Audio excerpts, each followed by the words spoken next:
Question everything, for the truth should not be televised. And that's for sure. So with that, I just want to talk here for a minute because I only get about 10 minutes. But, you know, when I look at like Charlie Kirk and I look at a lot of folks that's like him, and there's many of them, you know, when we deal with the collective of white supremacy, hatred, colonized supremacy, you name it. It's a lot of them that think that way, you know. Not everybody, because I always tell you any individual person can be the most beautiful person in the world. So strive to be that, because we all spiritual beings having a human experience, and we should respect, honor, and love one another in order to make a better world for all of us, because we all here together.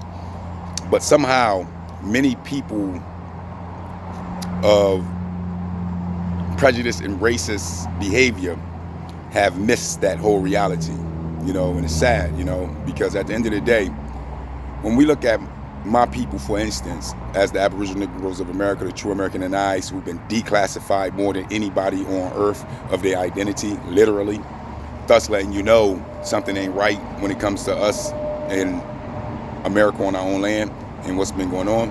But hey, I digress. But when you look at the circumstances of the other nations as well as our nation as Aboriginal Negroes, when we together as Negroes of America, we don't sit back and try to demonize other nations.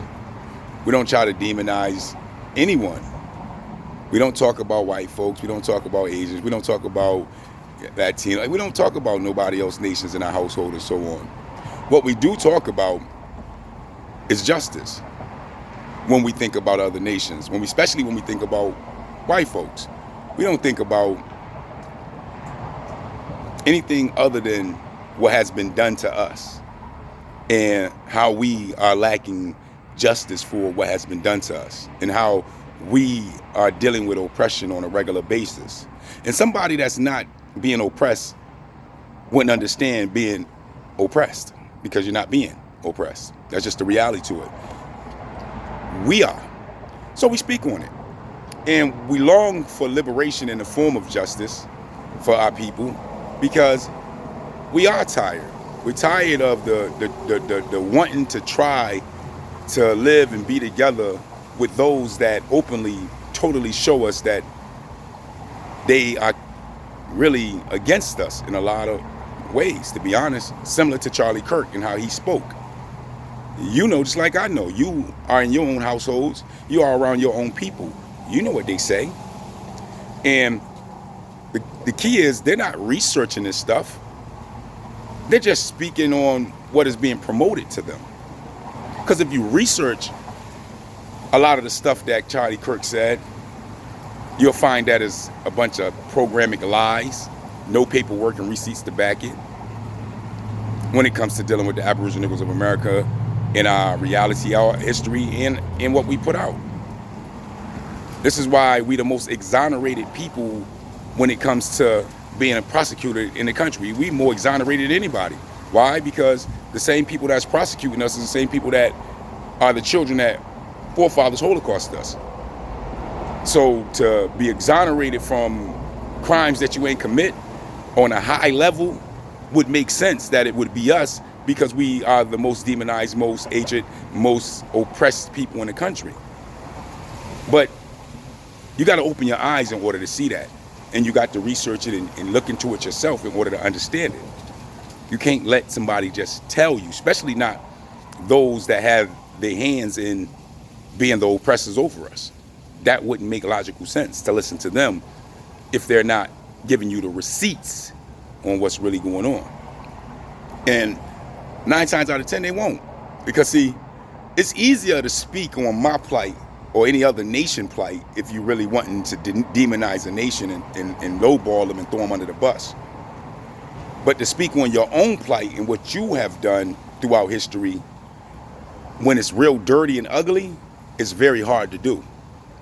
And this is where we stand today when we talk about our plight as Aboriginal Negroes of America. We speak on the behalf of us. We start to talk about our identity and what we was told through our bloodlines on who we are, and we put it out there as a nation, then everybody else got something to say about who we are, as if they're our bloodlines and they're our nation. Right now, I know who I am. always have, because my grandparents told me, and they always told me that I'm the American NI. Been here forever. Can't even say it totally because they tell me that I'm not being considerate to other people's feelings, other nations' feelings. So I can't speak my identity out openly because I gotta be considerate to other people's feelings, even though I'm the one who's been declassified out of my identity and given a whole new label that I'm from Africa. Go figure. Wouldn't it be more on the side of my feelings for me having to accept some lie that's been pushed upon me that my bloodline totally reject to be not true? Wouldn't you want to stand with me on the side of me knowing that I've been declassified out of my identity? No, it ain't that way in America. They want you to shush, be quiet about your reality and accept what everybody else say about you, regardless if it's the truth or not. It's what they say, so go with it, right? Well, it's the same thing with history. We only get history based off of those that rewrote history, not those that are actually the rewrote history, the history that stood strong through the rewriting of history. You can't get that. That's something you got to keep hitting. The history that was there before they rewrote it, oh, you got to leave that alone. Why? Because then you going into a can of worms nobody want to hear. Wow. Napoleon Bonaparte said, history is just a set of lies agreed upon. I always say, well, if it's a set of lies agreed upon, who agreed upon them? And who was these people that was willing to push all these lies on the whole world? Well, that's a good question if Napoleon Bonaparte said it and it's a famous quote. Go figure. He must have knew something, right? Well, here we are today.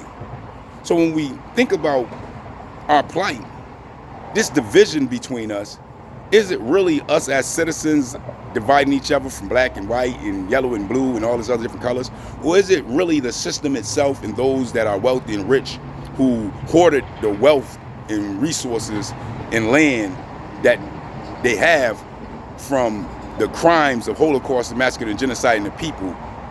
Is it really them that's controlling this narrative of division amongst us as citizens, causing us to be at each other instead of just us choosing to be that way? Because at the end of the day, Robin Hood said in the movie, they the ones that got all the wealth and the resources, and here we are down here paying taxes and struggling to make ends meet under their cost of living, mad at each other, beefing with each other, even though they're laughing to the bank, eating real good on our behalf. But yet we don't look with them and at them with the evil eye and wanting to be mad at them. We worship and idolize and be their fans as we struggle amongst each other and be mad at each other. Make that make sense? Well, this is where we at today. Sometimes you need to think about this racist bullcrap they got us under when it comes to division amongst each other as humans.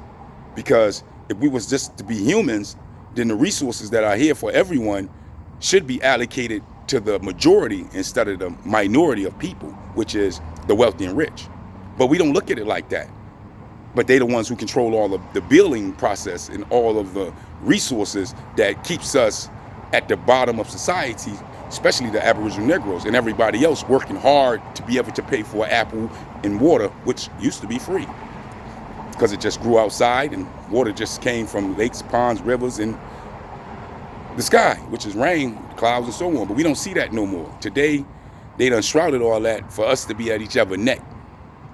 And we accept that cold-heartedly while they live plush, wealthy lives on sandy white beaches, eating some of the greatest food on earth. And we don't have no gripe with that. We don't seem to have no beef with that. Might have been a bee or something. But, I digress. So with that, I say, man, sometimes you got to put your differences aside and start looking at the elite and asking questions about the elite and why we in the boat we in, knowing that they're the ones living good off of all of us. Is it beneficial to them to keep us divided so that we don't look up and start to see that just maybe it's them that's keeping us all divided against each other as citizens in order for them to stay wealthy and rich and keep all the resources that is for everybody on earth for themselves? But hey, I don't know. But robots are coming. We better get it together real soon, because if we don't, if those robots come out and they use them against us, guess what? All hell gonna break loose. And with that, I just don't get it. I just don't understand it. For that is the question. You let me know. Peace, peace.